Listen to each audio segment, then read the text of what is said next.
Técnicas estadísticas multivariadas.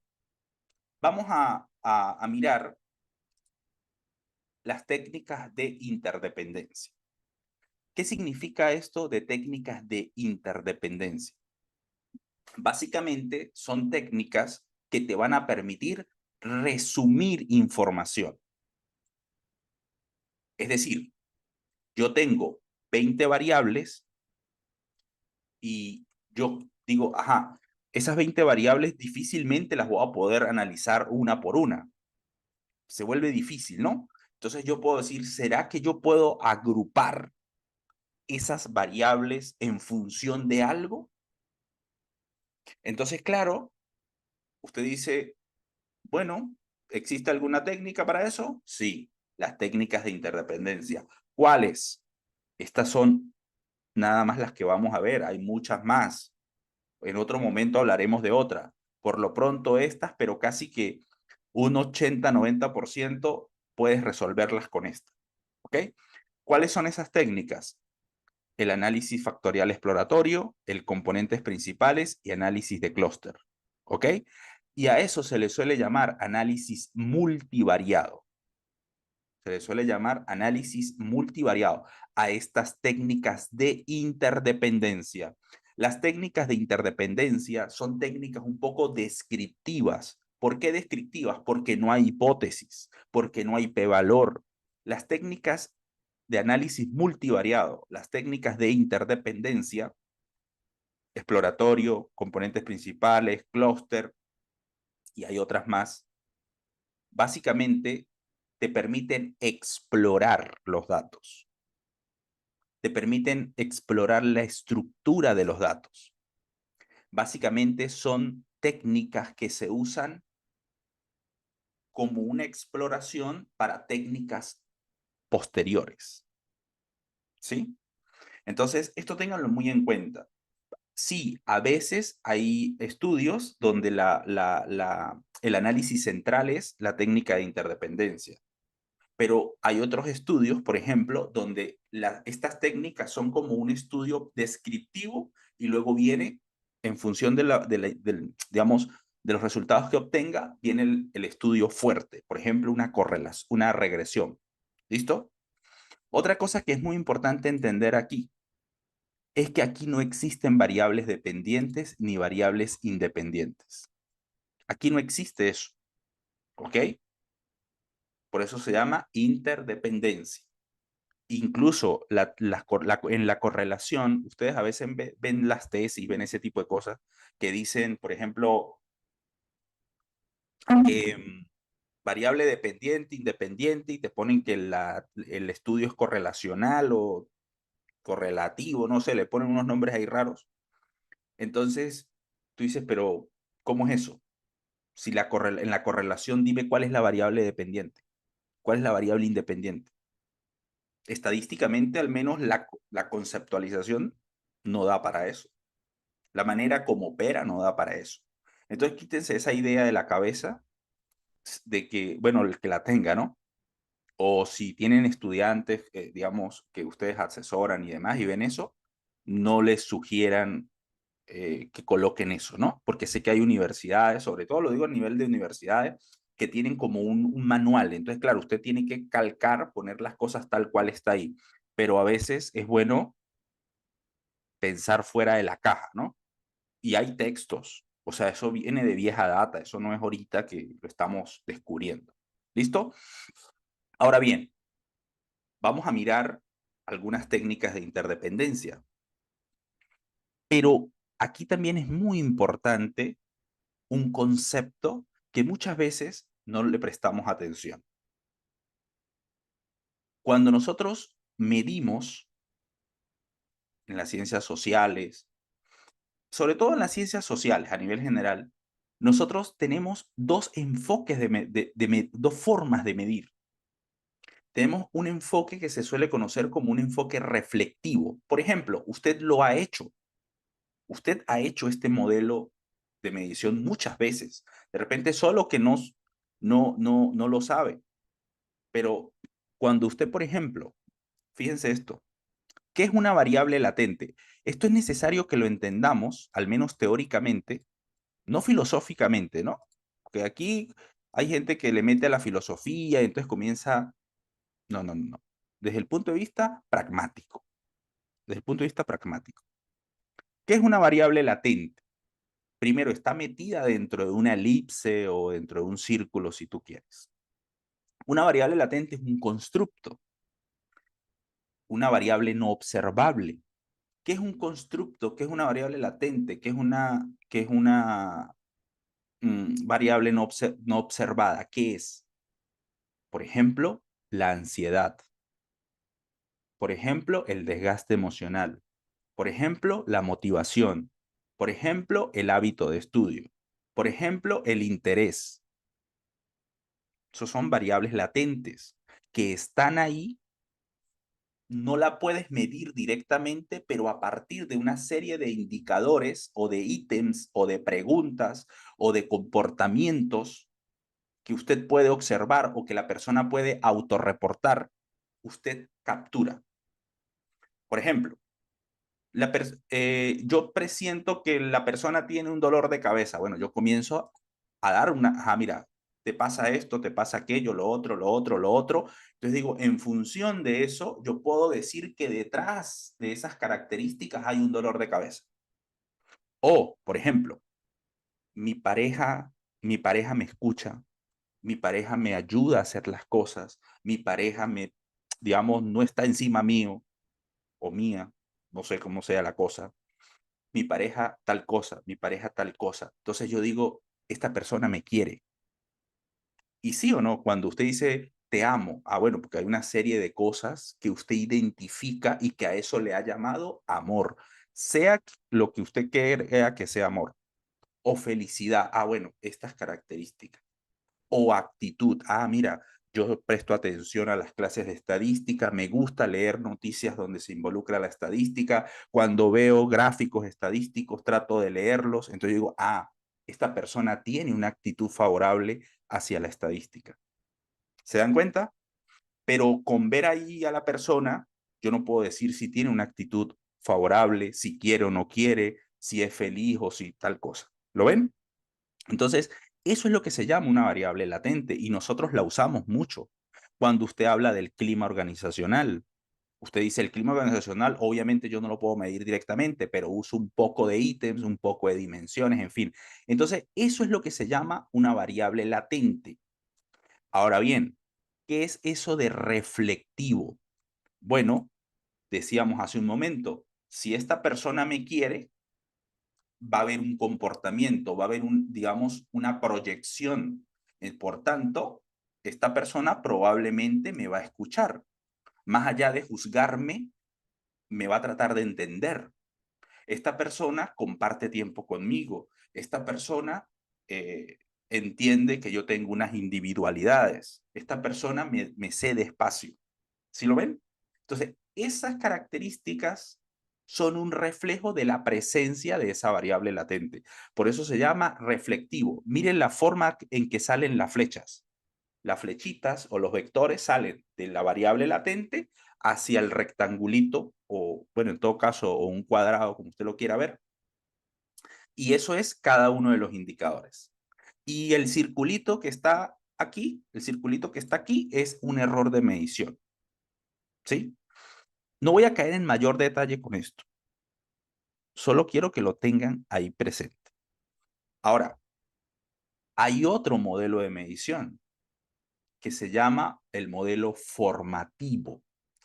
Si ustedes observan, mire la forma de las flechas, la dirección de las flechas. Mire que la idea cambia y matemáticamente esto es distinto y conceptualmente es distinto. Por tanto, el enfoque de medición es distinto. Por tanto, la estrategia estadística es distinta. Es decir, usted no puede pensar que no, eso es igual, esos son números. No, cuidado. Tienes que tener mucho cuidado. De repente a nivel descriptivo, a nivel así, donde no hay mayor problema, pues ok, pasa. Pero cuando tú comienzas, recuerde, cuando tú comienzas a usar técnicas estadísticas vamos a llamarle avanzadas. ¿Pero por qué avanzadas? Porque recuerde que la estadística estudia la variabilidad. ¿Y para qué a mí me interesa la variabilidad? Bueno, porque yo tengo una variable de interés y esa variable varía y yo quiero entender su variación. Y para entender su variación, a punta de estadísticos descriptivos, no voy a alcanzar. Voy a necesitar un mayor, digamos, un mayor nivel de análisis. ¿Listo? Entonces, ojo con esto. Usted generalmente usted usa estos modelos reflectivos cuando trabaja con una escala Likert, por ejemplo. Hace una serie de preguntas, todas están midiendo una misma cosa. Pero también, por ejemplo, hay otros en el campo, digamos, de la administración, por ejemplo, de las variables latentes formativas son bastantes. Por ejemplo, una vez se dice, suponte, el rendimiento de una empresa. El rendimiento de una empresa no está ahí. El rendimiento de una empresa es la suma, es la composición de cosas. ¿Listo? A diferencia del modelo reflectivo. Yo el modelo reflectivo digo, esta persona tiene una actitud. Necesito ver cómo es. En cambio, en el modelo formativo, yo no parto de que eso existe, yo parto de que eso se construye. ¿Lo ven? Entonces, tienen que tener mucho cuidado con esto, tienen que tener mucho cuidado. ¿Y por qué yo traigo a colación esto? Porque hay dos técnicas. Ayer había un compañero que nos hacía la consulta, cuándo usar componentes principal, análisis factorial exploratorio. Por ahí va la cosa. Entonces, yo me acordé que tengo esta diapositiva y la puse aquí para explicar eso porque sí es importante. Por ejemplo, recuerda que estamos hablando de técnicas interdependientes. No importa si no hay variables dependientes, independientes, no hay nada de eso. Tratamos de resumir la información. Entonces, muchas veces el análisis factorial exploratorio se pasa como si fuera componentes principales. ¿Sí? Sobre todo en SPSS, que por defecto trae primero componentes principales y la gente suelta ahí a punta de clic y listo, le da para adelante. Pero miren que estas dos cosas son distintas. Por tanto, los resultados que se obtienen en un análisis factorial exploratorio y los resultados que se obtienen en un análisis de componentes principales son totalmente distintos. No, que eso es intercambiable. Míralo. ¿Cómo me vas a decir que eso es intercambiable? Matemáticamente está ahí. Yo no puse ecuaciones, no puse nada de eso para no marear, porque no es la idea. Pero el dibujito te sugiere eso. Si eso fuera igual, pues se pintara igual. Y no está pintado igual. ¿Ok? Ahora, Raúl, y entonces componentes principales, y mire que hasta escribí mal componentes, ¿no? Componentes principales. Ahora, digamos, ¿cuándo uso uno? ¿Cuándo uso el otro? Vamos a verlo. Entonces, ojo con esto es muy importante. Yo sé que aquí en la sala de repente hay algunos que son curiosos y les va a llamar la atención esto. ¿Ok? Lo dejo ahí. Pero para aquellos que de repente se sienten perdidos, no se preocupe, porque es muy probable que usted usa estos modelos reflectivos. Escala Likert, muy probablemente lo usa. ¿Ok? Ahora bien, ¿qué es eso de componentes principales? Fíjense esto, también le suelen llamar ACP, ¿no? Sí, estoy grabando, pensé que no estaba grabando. A ver, generalmente tú vas a tener una serie de variables, vas a tener un poco de variables y vas a querer resumir esa información. Entonces, el análisis de componentes principales te va a permitir eso, te va a permitir resumir esa información. Pero aquí hay que tener algo muy en cuenta, que es otra cosa que se suele confundir con análisis factorial exploratorio, y es que la data, o sea, los datos, realmente deben ser numéricos, mediciones.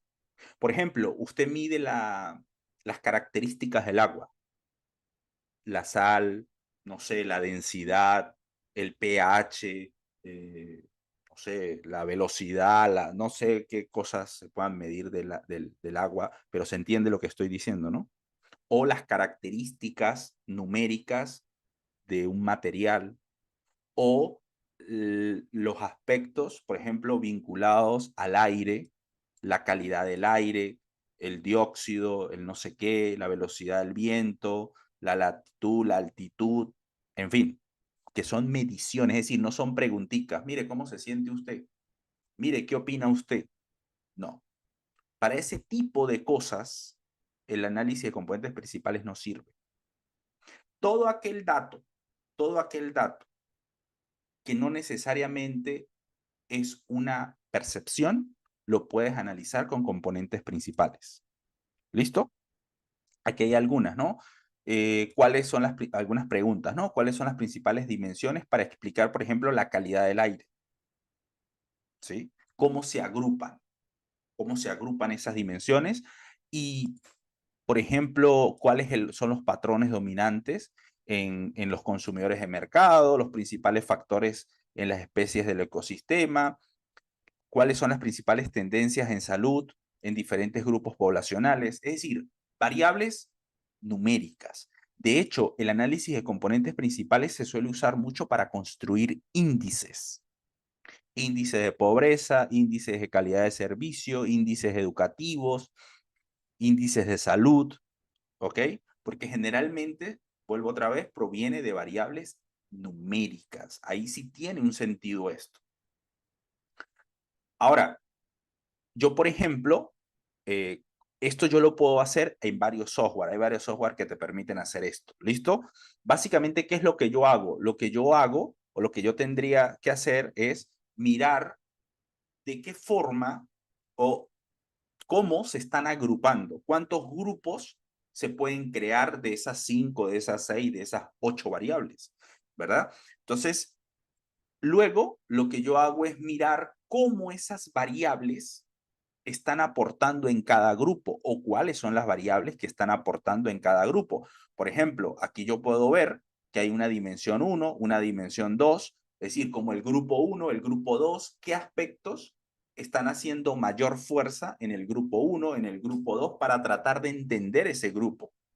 Por ejemplo, nosotros podemos ver aquí un grupo y decir, oye, aquí hay un grupo donde sobresale tales características y en este otro sobresalen estas otras características. Por tanto, este grupo está más vinculado con esto y este otro grupo está más vinculado con esto otro. Esa es un poco la idea. En lugar de yo trabajar con 15 variables, trabajo con 2 grandes variables, con 2 dimensiones, con 2 factores o con 2 grupos, si es que así le queremos llamar. Y esto también es muy importante, ¿por qué? Porque muchas veces yo voy a hacer un modelo de regresión o muchas veces yo luego voy a querer comparar. Entonces, para no tener que comparar las 15 variables, yo comparo esos grupos, esos factores, esos componentes.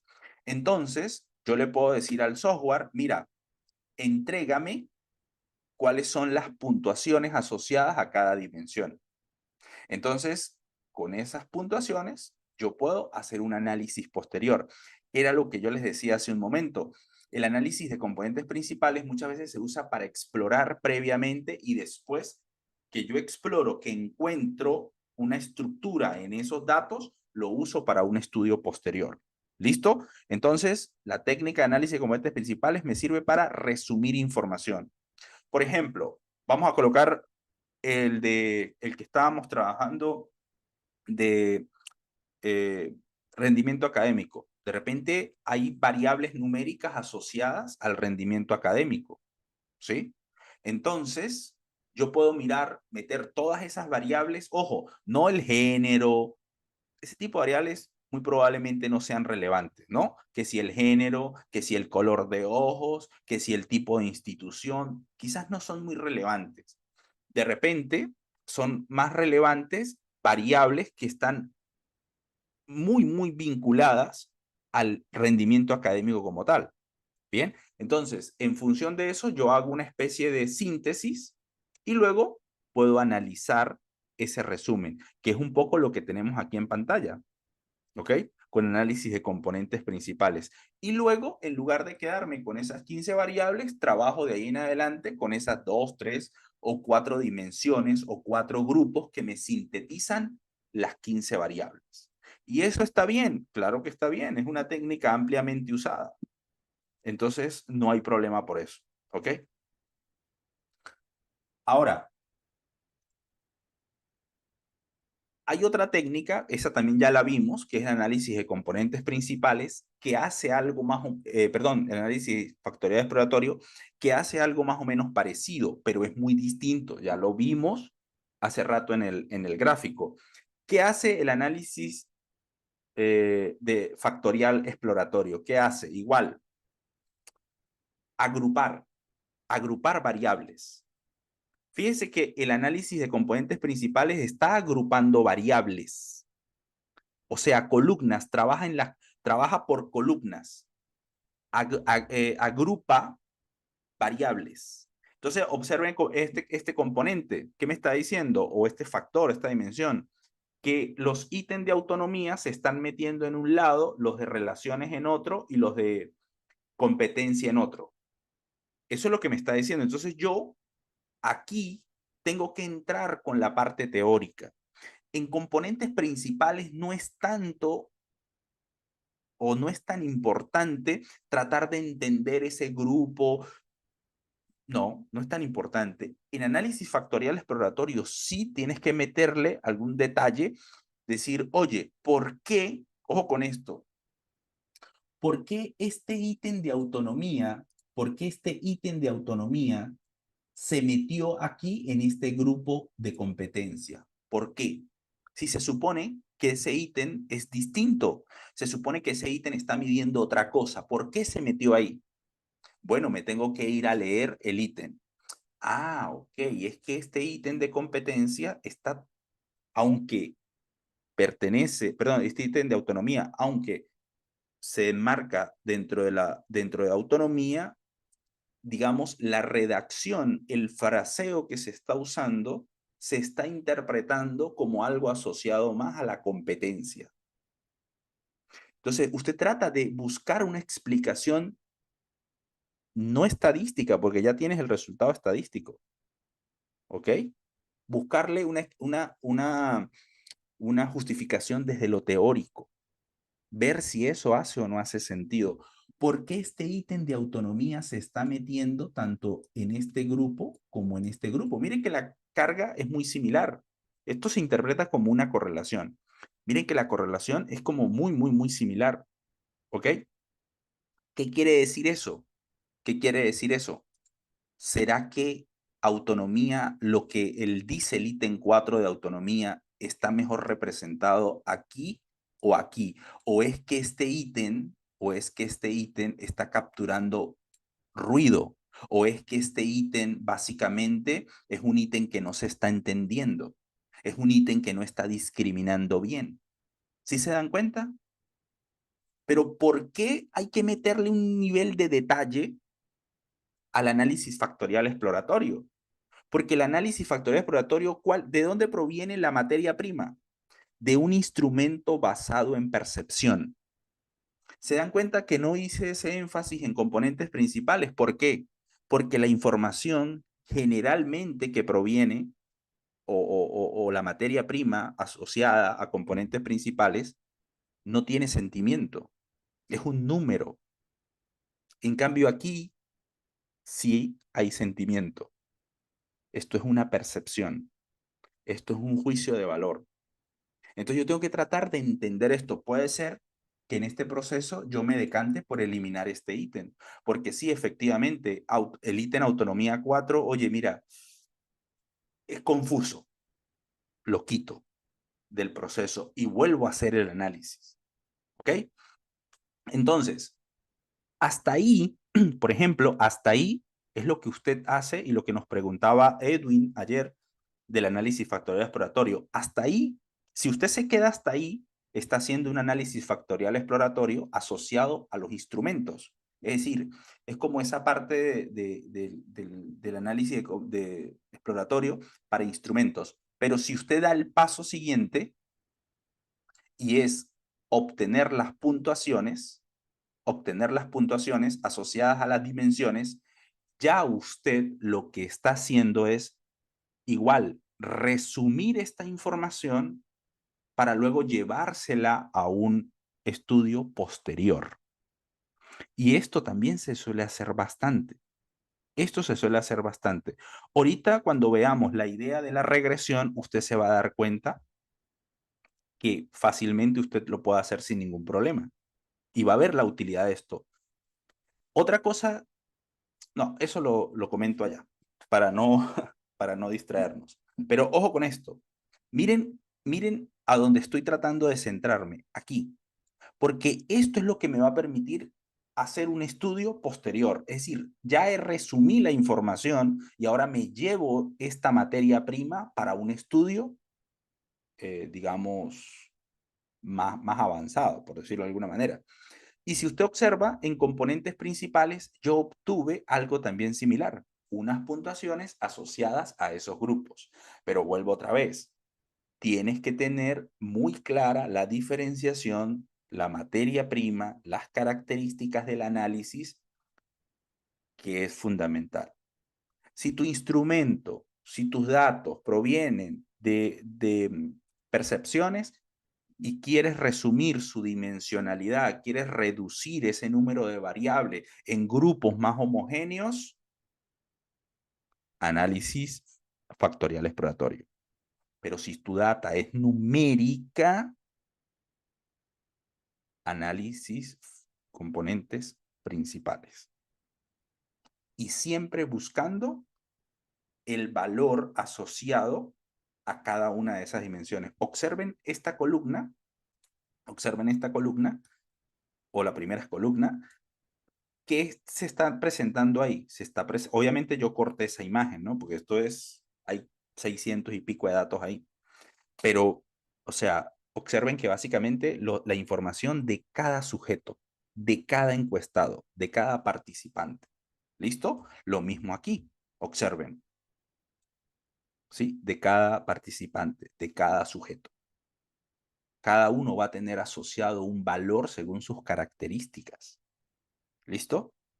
Ahora, tenemos otro tipo de análisis también de interdependencia, que también nos va a ayudar un poco a entender nuestros datos, que se llama análisis de clúster.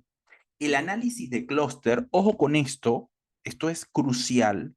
Recuerde, tenemos que entender cómo funciona la técnica, no matemáticamente, eso lo hace después.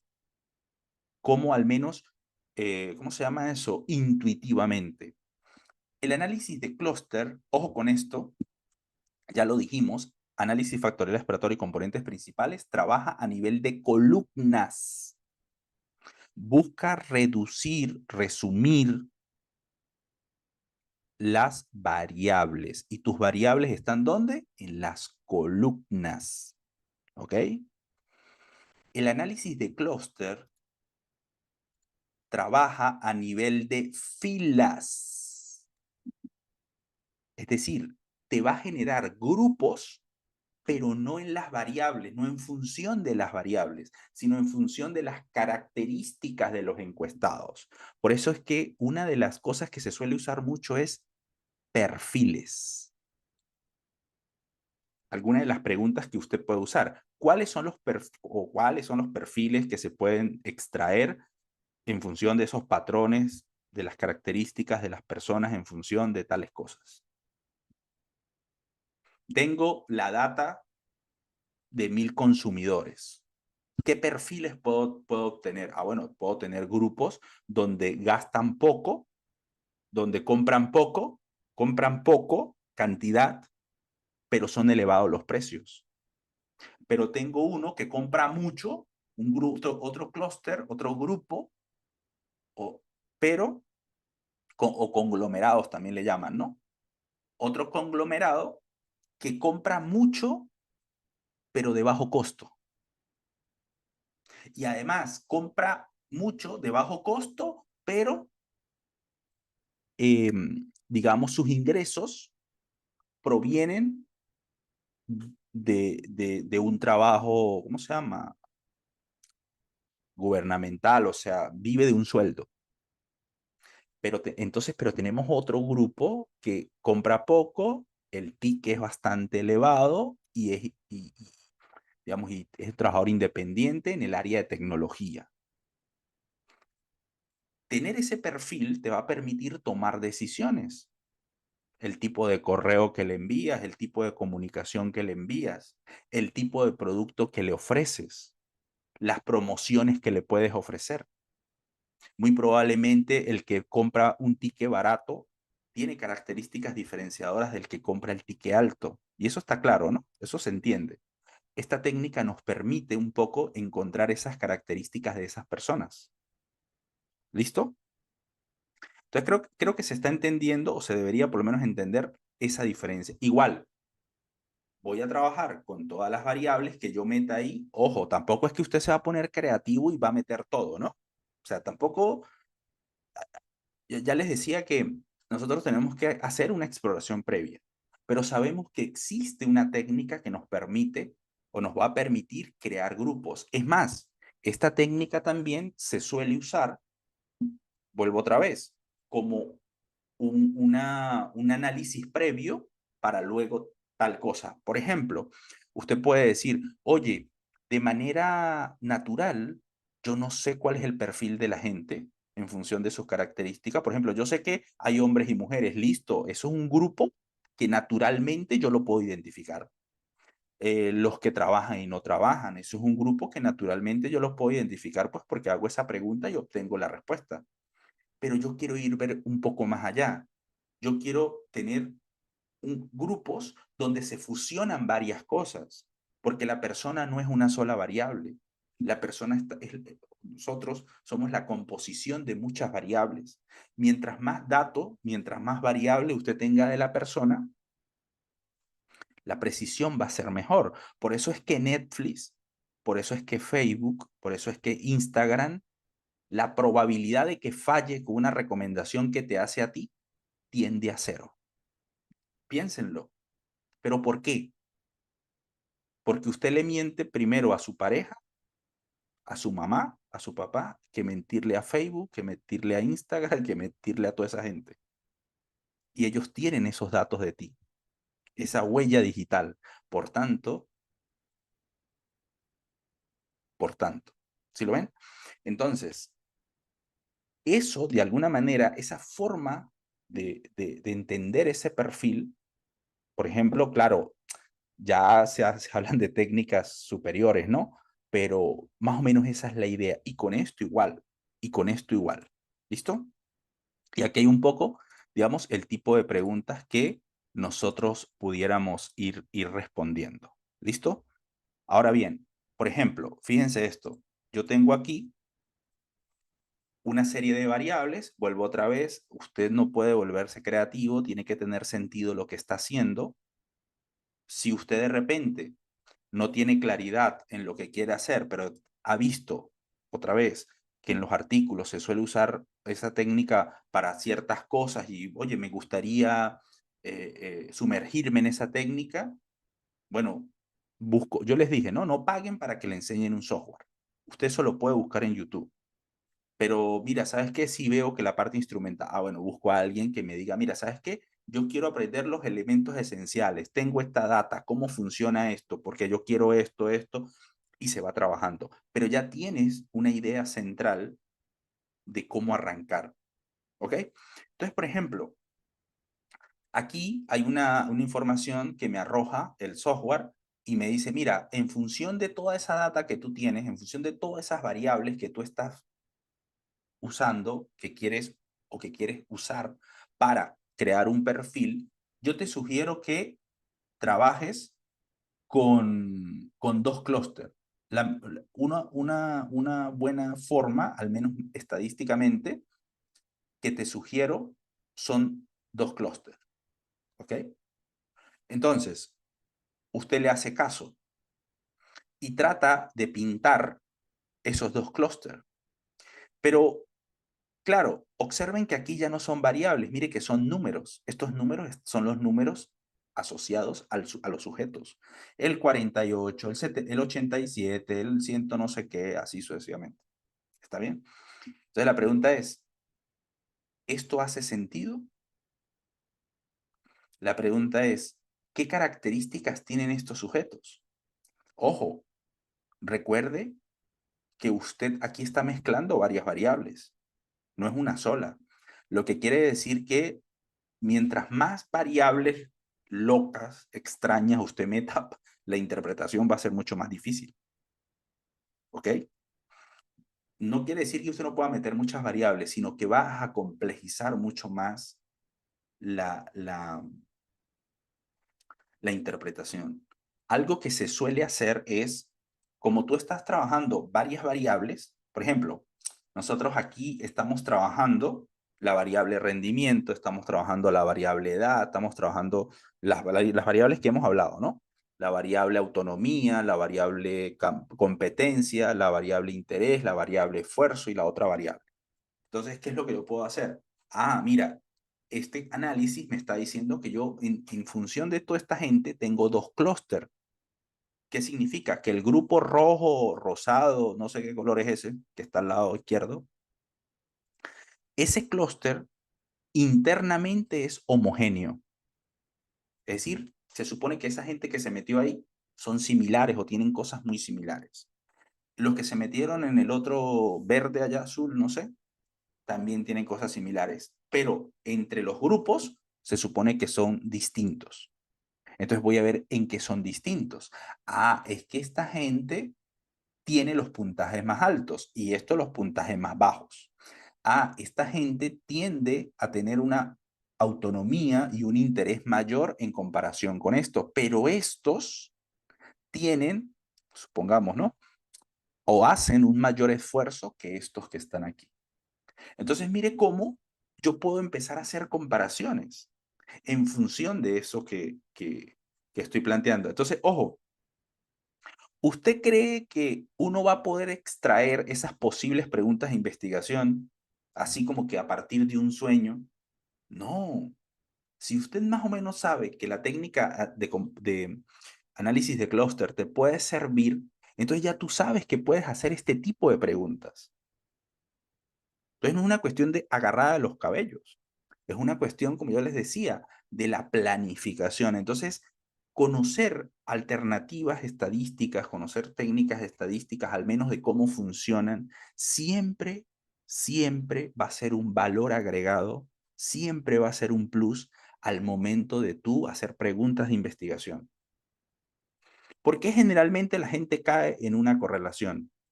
¿Por qué decimos que hay vida más allá de una correlación?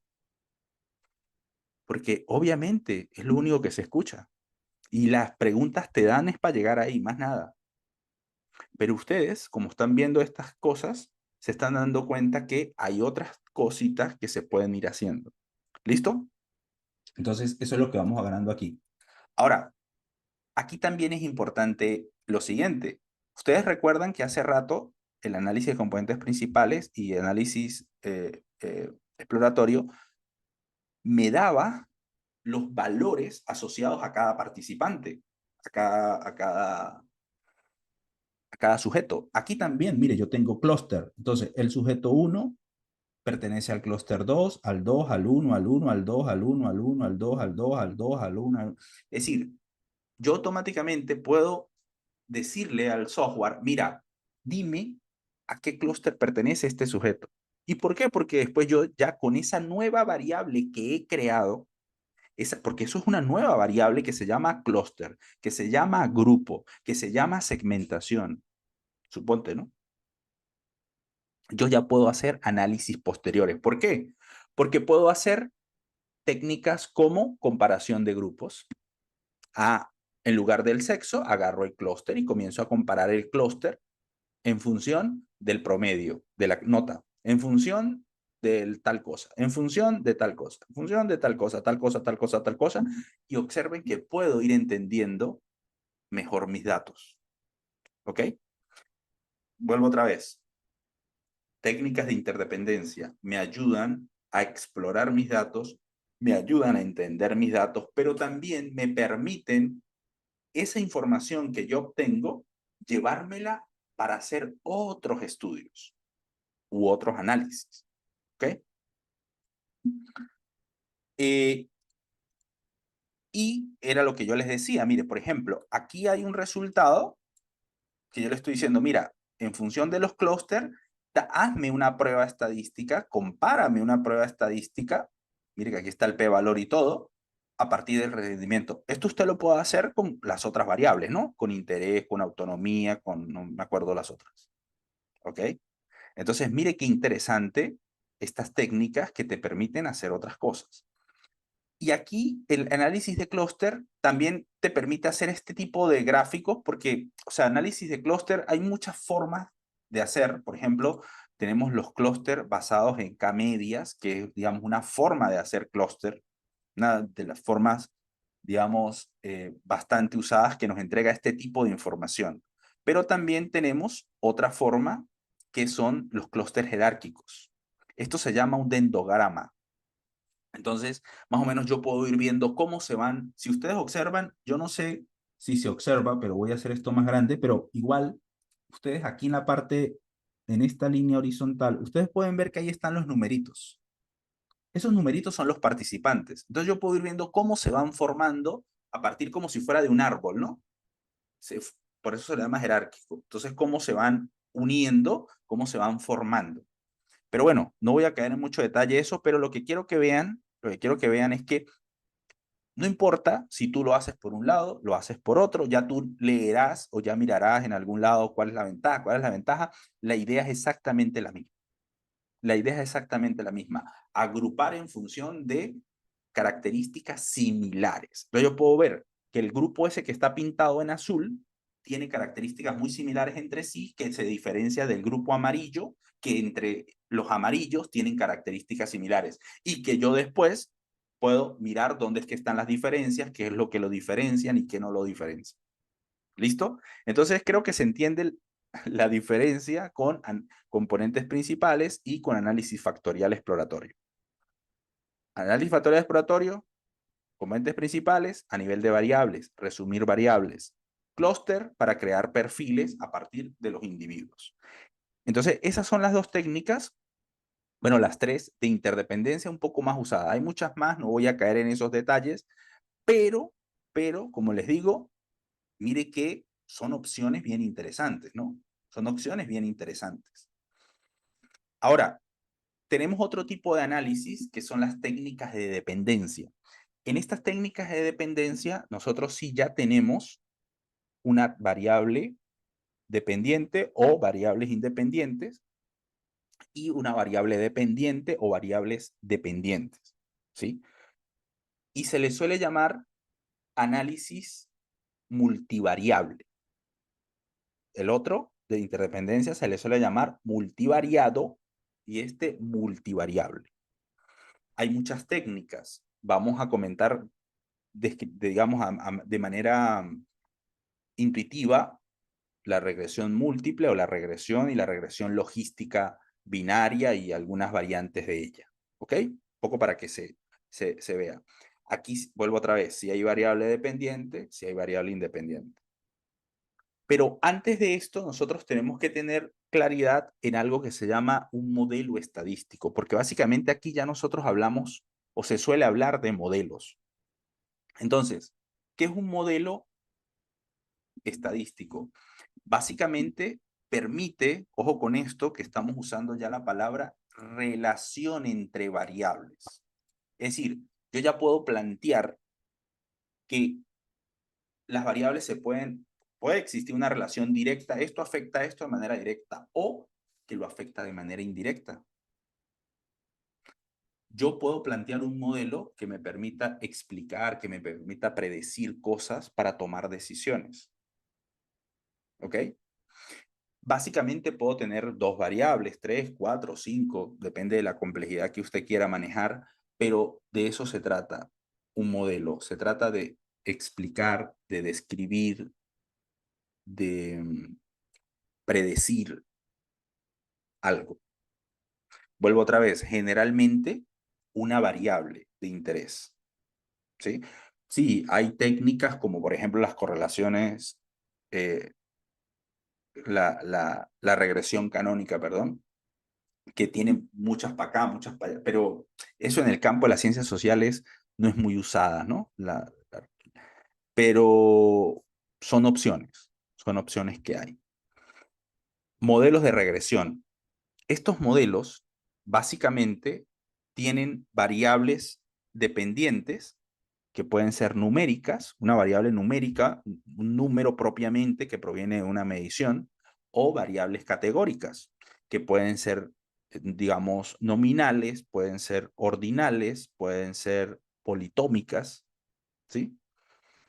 Y variables independientes que pueden ser de cualquier naturaleza. Y según las características, pues nosotros hacemos el análisis. Miren esto que está aquí, que lo estoy ejemplificando como una especie de modelo con nuestras variables que hemos trabajado. Aquí es muy importante esto, especificar el modelo. Cuando usted hace una regresión, usted está especificando un modelo. A veces lo que hacemos es meter en el software y ya se acabó y dele para adelante. Y olvidamos que detrás de eso hay un modelo. Y en ese modelo, además de que se plantean las relaciones que yo estoy estableciendo, se plantean las hipótesis de investigación. Por ejemplo, miren esto que está aquí. Yo estoy diciendo aquí que mi variable a explicar, mi variable de interés es el rendimiento. Y miren la dirección de la flecha. Estoy diciendo que la determinación, la variable determinación afecta al rendimiento o se relaciona con el rendimiento o tiene un efecto, en fin. Y aquí está la hipótesis. Mire. Es una regresión simple o puedo decir que la autodeterminación tiene una relación con el rendimiento. ¿Qué quiere decir? ¿Cuál es mejor? ¿Determinación, autodeterminación? No sé. Tendría que mirar desde la teoría cuál es la relación mejor. O, de repente, yo pudiera decir, oye, una sola variable quizás no es suficiente. O yo puedo decir, no, en lugar de una, voy a considerar de manera simultánea dos variables. Entonces tendría una hipótesis y tendría otra hipótesis, afectando a quién, al rendimiento. Es decir, para tratar de explicar al rendimiento. Y de repente tú dices, no, mira, ¿sabes qué? Como que no es suficiente. Ah, bueno, puedo meter autonomía, competencia, relaciones, interés, esfuerzo. Y claro, el modelo se va haciendo un poco más complejo. Pero, ¿qué están notando o qué deberían notar ustedes aquí? Que estos dibujitos lo hice a propósito, ¿no? Desde el punto de vista didáctico, pedagógico. Miren, ustedes tienen que notar aquí lo siguiente, que esta variable realmente es esto, ¿ok? Y que esta variable realmente es esto. En otras palabras, usted decide si usa la variable, recuerde que eso lo vimos en la clase de ayer, si usa comprime todo o lo usa en sus partes. El primer modelo era solo determinación, en el otro era solo autodeterminación, pero usted sabe que la determinación tiene dos dimensiones, porque eso lo vimos ayer, porque teóricamente es así y porque así usted lo midió, pero usted está resumiendo toda la información en un promedio o en una suma. Eso lo hablamos ayer. Pero también usted entiende que cuando usted suma todo, mete como que todo en la licuadora, ahí se camuflan muchas cosas. Entonces probablemente no logras entender bien el fenómeno. Es como cuando uno a veces le sube ruido, hay ruido y le mete volumen a la música para ver si, no, no hace mucho sentido. Entonces de repente usted dice, mira, ¿sabes qué? Estas dos variables deben afectar al rendimiento según la teoría. después usted dice, oye, pero es que determinación, autodeterminación, todo ahí empaquetadito, yo no logro ver el efecto, por ejemplo, de la autonomía, porque la autonomía se supone que es un componente importante de la determinación, digamos, o competencia, o relación, o lo mismo interés, esfuerzo. Entonces, ¿sabes qué? No voy a meter todo eso empaquetado, lo voy a separar. Entonces, observen que aquí lo está separando. Entonces tú puedes ver el efecto de autonomía, el efecto de competencia, el efecto de relaciones, el efecto de interés, el efecto de esfuerzo. ¿Sobre quién? Sobre el rendimiento.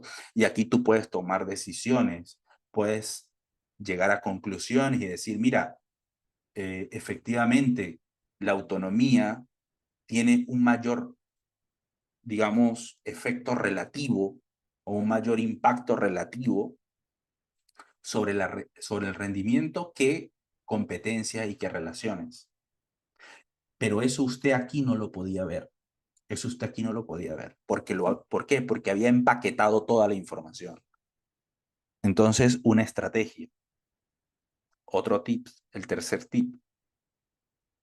Usted, cuando está haciendo un modelado, cuando está haciendo un análisis de estos tipos, tratando de entender cómo se relacionan las cosas, generalmente se prueban varios modelos. Solo la variable en sus componentes, la variable comprimida, con 2 variables, con 3 variables. Eso lo hace el analista. Quítense esa idea, el que la tenga, ¿no? Esa idea absurda de que la investigación es, digamos, cuadrada. No. Usted se va a encontrar en la literatura, en artículos Q1, artículos Q2, usted se va a encontrar cosas que dice, bueno, ¿y aquí qué pasó? Usted se va a encontrar cosas donde dice, bueno, ¿y por qué esta gente, en lugar de usar toda la información, comprimió la información? ¿Y saben por qué? Porque eso es lo que le beneficia. Usted no va a entregar resultados que no te benefician. No estás haciendo trampa, solo le estás dando la vuelta, ¿ok?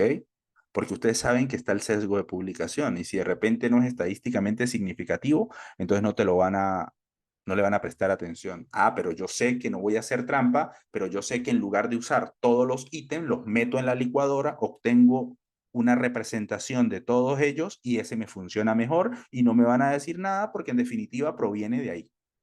¿Sí lo ven? Entonces, este tipo de prácticas no es deshonesta, no es deshonesta, porque no te estás inventando los datos, porque no estás cuadrando la significancia, pero vuelvo otra vez, son cosas que se suelen hacer y aquí les estoy mostrando. Posiblemente trabajar con toda la información pueda ser mejor que trabajarlo por separado. Porque cuando tú le metes zoom, se ven las arrugas, ¿no? Cuando mete todo, ni te das cuenta. Entonces, este tipo de modelos, lo que me permite es eso, ¿no? Tratar de explicar, tratar de entender el rendimiento académico a partir de otra serie de variables. Y esa es la regresión múltiple. Esta regresión múltiple, fíjese aquí ya la información metida, tiene una característica y es esto que está aquí. Esta variable tiene que ser numérica. Esta variable tiene que ser numérica, un número. Estas variables, que esta es la variable dependiente, ¿no? Esta es la variable que yo quiero explicar, que yo quiero predecir. Esta es mi variable de interés.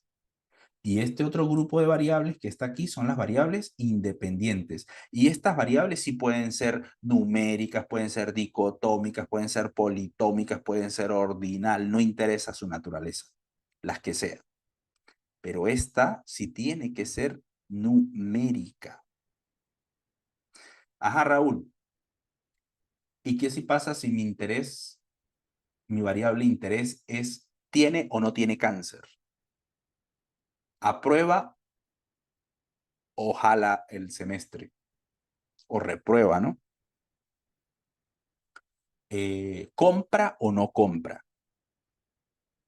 Se vuelve, digamos, ¿le damos el crédito o no le damos el crédito? ¿Qué pasa si esa es mi variable de interés? Bueno, ya la regresión múltiple de estas características no te sirve, pero existe otras que trabaja, por ejemplo, la regresión logística. Y la idea que manejamos hace un momento de meter todas las variables o meter una sola o meter la combinación es exactamente igual. ¿Qué es lo que diferencia esta variable? ¿Por qué? Bueno, Raúl, pero me estás diciendo que rendimiento es una variable numérica, me estás hablando de logística, ¿y cómo va a ser lo mismo? Bueno, usted sabe, no es lo ideal, no es lo ideal. Yo nunca recomiendo dicotomizar o categorizar una variable numérica. Llévelo al extremo, no lo haga.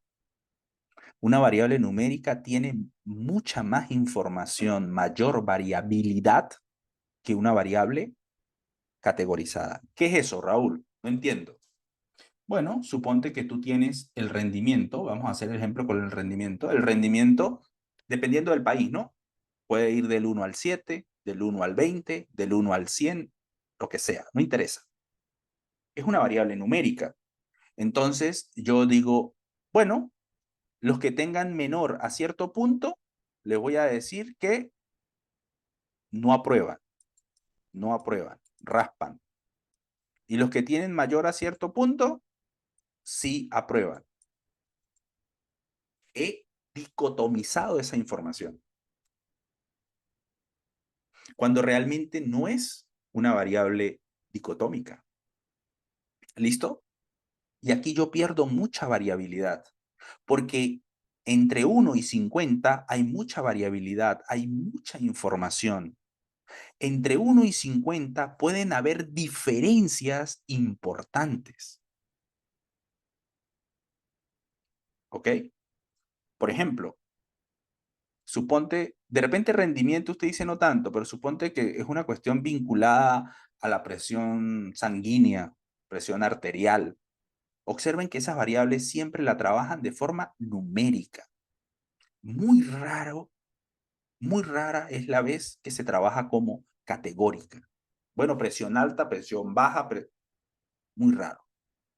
¿Por qué? Porque entre, no sé, 110 y 125 pueden haber diferencias importantes en los pacientes, que si tú lo categorizas, no vas a poder entenderlas, porque perdiste información. En otras palabras, cuando usted una variable numérica la categoriza, pierde información. ¿Ok? Ahora, esta variable que usted dicotomizó, usted también la puede, digamos, colocar en otras categorías. Otras categorías. De repente el rendimiento académico no se preste, pero vamos a, solo para que se entienda, ¿no? Para ilustrar la idea. Suponte que otra forma de trabajar el rendimiento académico, esta era una, ¿no? Otra forma de repente es que usted diga lo mismo, ¿no? Por ejemplo, no sé, no aprueba, suponte, ¿no? No aprueba, casi aprueba y aprobó, suponte, ¿no? Entonces, esa es otra forma de categorizar. Otra forma de categorizar, ¿cuál es? Rendimiento bajo, rendimiento medio y rendimiento alto. Entonces, si usted categorizó de manera dicotómica, sí y no, presencia, ausencia, estás en presencia de una regresión logística binaria. O si usted lo que hizo fue, digamos, darle un orden, como dijimos ahorita, nivel bajo, nivel medio, nivel alto, usted está en presencia de una regresión ordinal, porque hay un orden. Esta variable la convertiste en un orden. Por tanto, el tratamiento es muy distinto. Pero si tu variable la convertiste, como dijimos aquí, supongamos que aquí no hay un orden, es multinomial o politómica. En otras palabras, observen que si tu variable de interés es ordinal, si tu variable de interés es binaria, o si tu variable de interés es politómica o multinomial, vas a poder hacer un análisis y tienes a disposición un análisis. Claro, hay otras, ¿no? Hay otras, por ejemplo, Poisson, gamma, beta, en fin, pero eso ya más es como a nivel de ingeniería, sí se puede ir viendo más eso. Esto es un poco más general en la ciencia social. Las otras no tanto se ven por ahí, pero vuelvo otra vez, observen que no solo existe la variable dependiente numérica, también existen estas variables. Ojo, ojo, usted puede ser que la categorice por la razón que sea, pero yo no le recomiendo. Yo no lo recomiendo. ¿Ok? Entonces, tratar siempre en lo posible de trabajar, de obtener las variables en su naturaleza. ¿Ok? En su naturaleza. Y todo esto se va apareciendo. Ahora, fíjense esto. Yo, por ejemplo,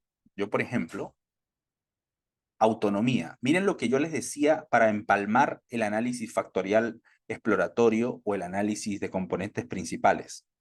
Por ejemplo, miren, ustedes saben que en análisis de componentes principales, déjenme un momento, vamos a duplicar esto. Se me ocurrió una manera, ojalá, de hacerlo ahorita, ¿no? O sea, para explicarlo. Miren, vamos a tener esto aquí y vamos a traernos la parte de componentes. Un momento, por favor. La parte de componentes. Vamos a traernos estos resultados de componentes. Igual va a servir para, para la otra, ¿no? Igual va a servir para la otra. Solo que se me ocurrió esta idea, miren. Por ejemplo, normalmente, ¿qué es lo que hace la gente? Suma todas las puntuaciones de autonomía, ¿no? Bueno, ¿cuántas preguntas hay? 5. Bueno, todo lo que dijo, dio tanto, listo. Esa es la variable que voy a poner ahí, la variable sumada. En competencias, ¿cuánto dio? Igual, listo, lo pongo ahí. Pero como ya ustedes conocen, o por lo menos saben que existe un análisis previo a que te va a ayudar a resumir, entonces de repente usted consigue que la dimensión 1 es autonomía, la dimensión 2 es esta que está aquí, la dimensión 3 es esta que está aquí, la dimensión 4 es esta que está aquí y la dimensión 5 es esta que está aquí. En otras palabras, usted no está usando la suma simple para representar a cada una de sus variables. Usted está usando una especie de ponderación, porque mire que estos valores son distintos. ¿Listo? Entonces, yo he usado componentes principales para resumir la dimensionalidad de mis variables y estoy usando las puntuaciones asociadas a ese resumen para hacer mi análisis. Esa es la potencia que tiene esta técnica. Y fíjense cómo yo las puedo combinar. Yo las puedo combinar para evitar esa, digamos, a veces, no sé, rechazo por parte de jurados, hay revisores que te dicen, no, mira, eso la suma simple no sirve. Entonces estás usando una técnica un poco más adecuada. ¿Listo? Y el de análisis de eh, exploratorio, igual. El análisis factorial exploratorio también te va a entregar unas puntuaciones. Entonces, en lugar de ser la suma, yo me puedo llevar esa puntuación y usarla como materia prima, como data para hacer el análisis. Y el clúster, el análisis de clúster, ¿cómo lo haría? ¿Cómo usaría yo esto si básicamente lo que me está entregando son justamente, digamos, grupos o, sí, grupos, ¿no? O segmentación, ¿cómo lo haría? Bueno, usted puede agarrar esta, este resultado, usted puede agarrar este resultado ¿Listo? Y fácilmente dividir o segmentar este modelo de regresión para el grupo 1, para el grupo 2 y tratar de entenderlos como una especie de análisis multigrupo y ver si ese modelo funciona, tiene un comportamiento similar en el clúster 1 y en el clúster 2, o en qué se están diferenciando. Eso se llama análisis multigrupo. Es como si estuvieras haciendo una TD Student, como si estuvieras haciendo una comparación de dos grupos, una U de Matt-Whitney, pero no lo estás haciendo para una variable, sino lo estás haciendo para un modelo. Eso se hace, eso se puede hacer. Bien, entonces, miren que sí tenemos alternativas. Y claro, yo saber que existen este tipo de técnicas, saber que yo puedo hacer esto, me permite lógicamente plantear preguntas de investigación más sofisticadas, más elaboradas, que me ayudan a entender mejor mi variable.